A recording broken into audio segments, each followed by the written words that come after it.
नमस्कार दोस्तों।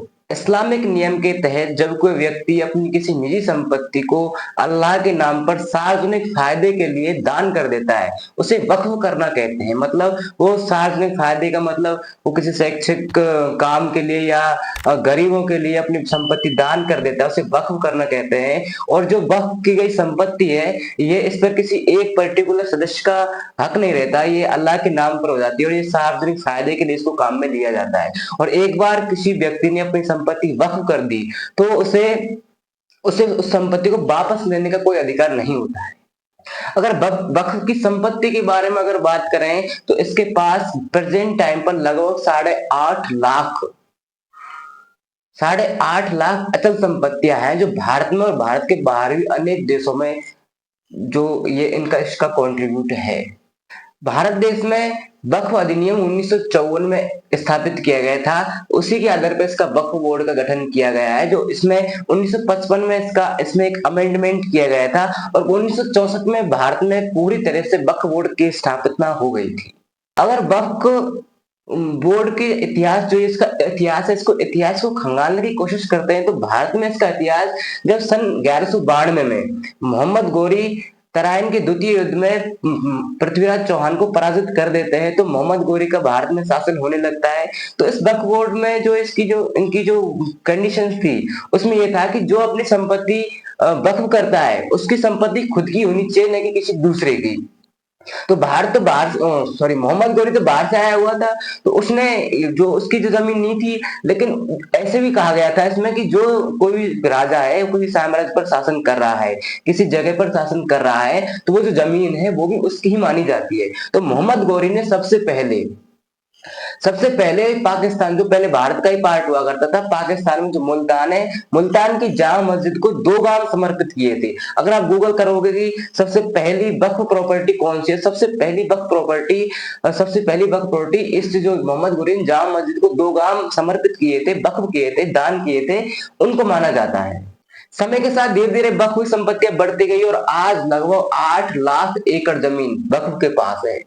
वर्तमान में अल्पसंख्यक मामलों के जानकार जो कैबिनेट मंत्री मुख्तार अब्बास नकवी जो है, वो भारत में वक्फ बोर्ड के पदेन अध्यक्ष हैं। और ये वक्फ बोर्ड जो होता है, ये राज्य सरकार की देखरेख में काम करता है। हर राज्य में इसका एक अलग से संस्था होती है, अलग से एक भवन होता है, जैसे राजस्थान में, यूपी में, एमपी में, हैदराबाद, हर जगह वक्फ बोर्ड का एक संस्था होती है। वो संस्था इस राज्य स्तर पर देखरेख करती है। वक्फ बोर्ड का जो सबसे नीचे का जो वो होता है, इसके तरह तरह के पार्ट में बने हुए एक पद होते हैं, सबसे नीचे होता है उसे बोलते हैं मुतालबी। वो सबसे नीचे धरातली तौर पर इसकी देखरेख करता है।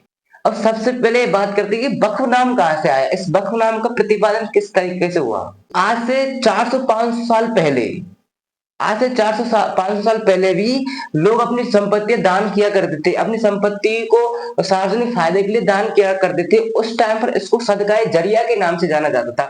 उसको आपने हिस्ट्री में जकात भी सुना होगा। जकात, सदकाए जरिया एक ही बात है। अरबी भाषा का एक शब्द आता है वाकुफा या अवक्फ या वक्फ करना। मतलब किसी चीज को, इसका मतलब होता है कि किसी चीज को रोक देना या होल्ड कर देना। तो उस समय के लोग जो थे वो नॉर्मल भाषा में इस चीज का यूज क्या कर देते हैं कि इस संपत्ति को रोक दो या होल्ड कर दो या इस संपत्ति को वक्फ कर दो। वो नॉर्मल भाषा में इसका यूज किया करते थे और धीरे धीरे उस टाइम से लेकर ये इतना प्रचलन में आ गया कि इसका नाम ही वक्फ पड़ गया कि वक्फ कर दो संपत्ति को। इसमें यह नहीं है कि सिर्फ मुसलमान ही इसमें अपनी संपत्ति को वक्फ कर सकते हैं। हिंदू शासकों ने भी अपनी संपत्ति को मुसलमानों के लिए वक्फ किया है। मतलब जैसे शिवाजी महाराज के जो ग्रैंड फादर थे, उसने अपनी मन्नतें पूरी होने के बाद पीर साहब शरीफ की दरगाह जो थी, उसके पास एक बॉर्डर रिजर्व जो उनको डोनेट किया था। खुद शिवाजी महाराज ने भी अपनी संपत्ति का 653 एकड़ जमीन मुसलमान जो वक्फ बोर्ड के लिए थी उसको समर्पित की थी और अलग से एक मस्जिद के लिए एक जमीन भी दी थी। अभी जो वक्फ बोर्ड के नाम पर आज जो इतना ट्रेंडिंग में है, जो भारत सरकार जो संसद में जो इसका जो विधेयक लाई है, उस विधेयक से जो ओपोजिशन है, जो मुसलमान है, वो इस चीज का इतना कड़ा विरोध क्यों कर रहे हैं। इसमें ऐसा क्या है जो इस चीज का इतना प्रोटेस्ट कर रहे हैं इस चीज को।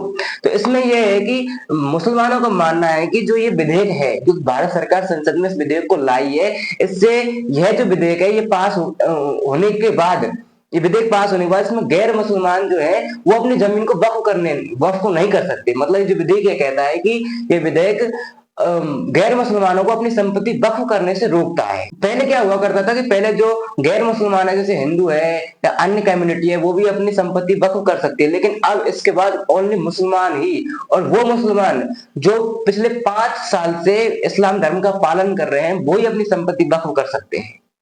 इसीलिए जो ये मामला पूरा छिड़ा हुआ है कि मुसलमान ये बोल रहे हैं कि वक्फ बोर्ड जो बिल है ये पास नहीं होना चाहिए था, इससे मुसलमानों को नुकसान है, इसमें वक्फ बोर्ड जो है उसका भी इसमें घाटा है। और जो सेंट्रल गवर्नमेंट है ये बोल रही है कि ये हम मुसलमानों के फायदे के लिए कर रहे हैं, वक्फ बोर्ड की तरक्की के लिए इस चीज को कर रहे हैं। आप इसमें सकारात्मक और नकारात्मक दोनों पहलू ढूंढ सकते हैं।